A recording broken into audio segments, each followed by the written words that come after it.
okay, you're okay, the world is okay. I'm okay, you're okay, the world is okay. I'm okay, you're okay, and the world is okay. How many of us don't feel okay some of the time? You know, we do. We have that issue. And some of us don't think that the other guy is okay all the time. Can you imagine that? You know, and the other thing is some of us don't think the world is okay. For heaven's sakes. You know, we listen to the news and we do all of the things, read the paper, and then we get these ideas. And these ideas start to blossom. And these ideas go on and on. And what do we know about our tradition? And what are the fundamentals of our faith? Thoughts in mind, create after their kind. And so we begin to create this creative power. You know, creative power is so much a substance of universal and divine presence. God began by creating, and God imbued and gave us the right and the ability and the strength to create. And even if we look at the book of Genesis and God's creation of the world, this universe as we know it, God did what? He called it out of a thought, his divine thought. Everything began as a thought. Last week I had an experience in the middle of the night. I woke up and I couldn't sleep. Do you ever do that?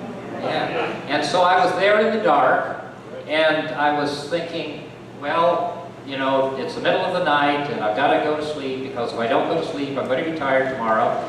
And the more I tried to go to sleep, the less I could go to sleep, right? And the more I thought about needing to go to sleep, the more I started thinking about other things. And the more my mind started operating. Before I went to sleep, I started thinking about the next day and what had to be and the challenges and the circumstances, and I started thinking about a situation. And I wanted to tell you about the situation because it doesn't matter about the situation. But what began to operate in my mind was I started to construct this situation. And it was a challenge, and it was something I was not looking forward to.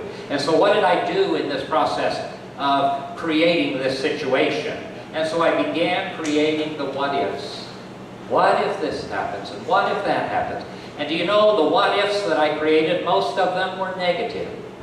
And so then I started getting really concerned, and I started moving further along. And you see how the dynamic of mind operates? You know, we do that all the time. Now, according to the teaching, what should I have done?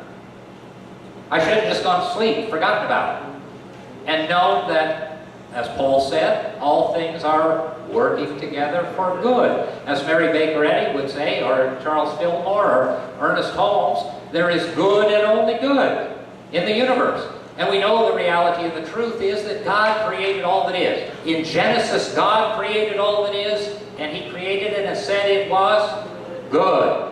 What do we know about difficulties and challenges? We know difficulties and challenges come in a way to bring us lessons that we need to learn. Hard as that is to understand. Go to the point of understanding that the situations that come into your life and into my life are there to help us understand and realize the truth. And what does Scripture say about the truth? The truth shall set you free. Last week I was reading an old writing, some notes of Dr. Garlish. Dr. Garlish, of course, was the founder of this church. The words were, the higher state of consciousness. And what that is, Mary Baker Eddy wrote extensively about it, as did Ernest Holmes and the Fillmores and other founders of this faith. And our higher consciousness, or our higher self, as it has been called, Ernest Holmes called it the higher self. What is that? Mary Baker Eddy said that we have race consciousness and a higher consciousness. And race consciousness doesn't have to do with race as we think of it today. In her mind, it was the human race. Our human mind operates and says, this is this way and this is that way. And this is real and that's not. Our human consciousness, our human awareness, looks at the news and says, oh my heavens. And this is a terrible time, and it's awful, and things are getting worse. And why does that operate? That operates because on a human level, that's what psychology and sociology are all about. We've got this need. You know, this need is called ego, and we're striving and struggling with self-esteem, and we know all those problems, and we know that they're real.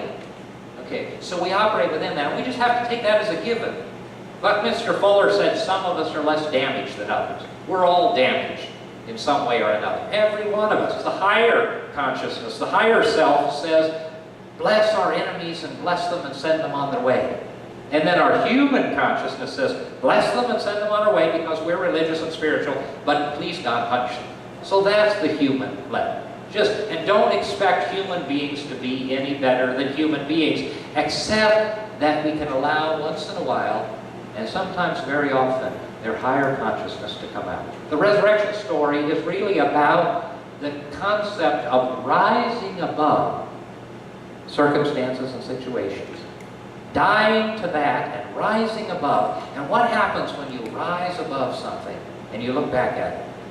You can see it so much differently. There was a caterpillar. The caterpillar is walking across a oriental carpet.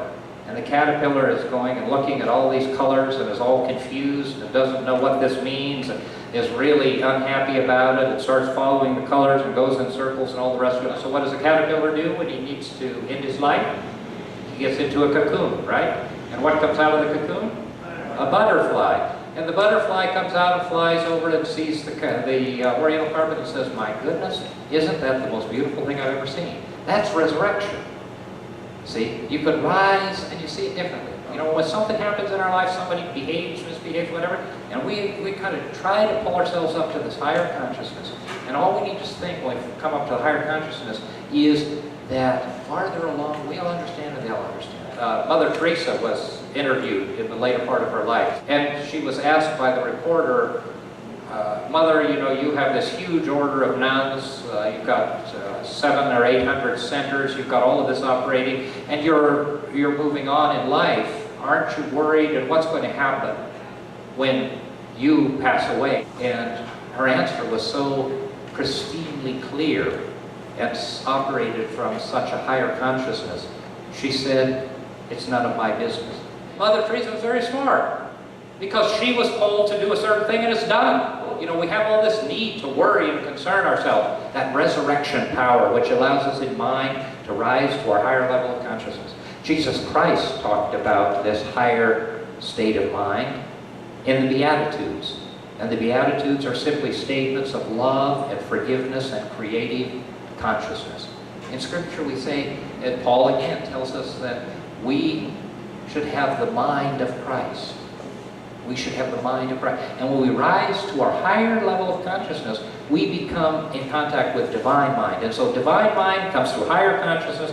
Higher consciousness can speak to our humanness and can allow us to deal with the circumstances and situations. New Thought Practical Christianity is about practical Christianity. That is taking Christian principles and applying them to your and my daily life. It's not about something that happened 2,000 years ago. It's not something that happened 500 years ago. Those are nice things to think about. It's about here and now and how you and I live our lives and how we deal with our lives.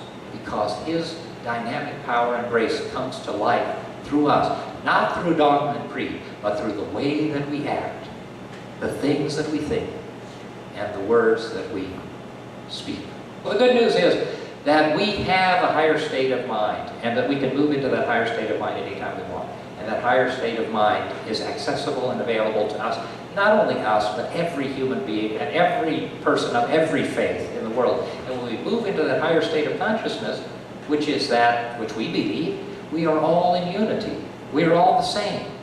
There are no more differences because we are all children of God. And if we allow that to come down from divine mind through higher consciousness and allow higher consciousness to direct it, to be a resource to our humanness, then we can deal more effectively with the problems and challenges of life.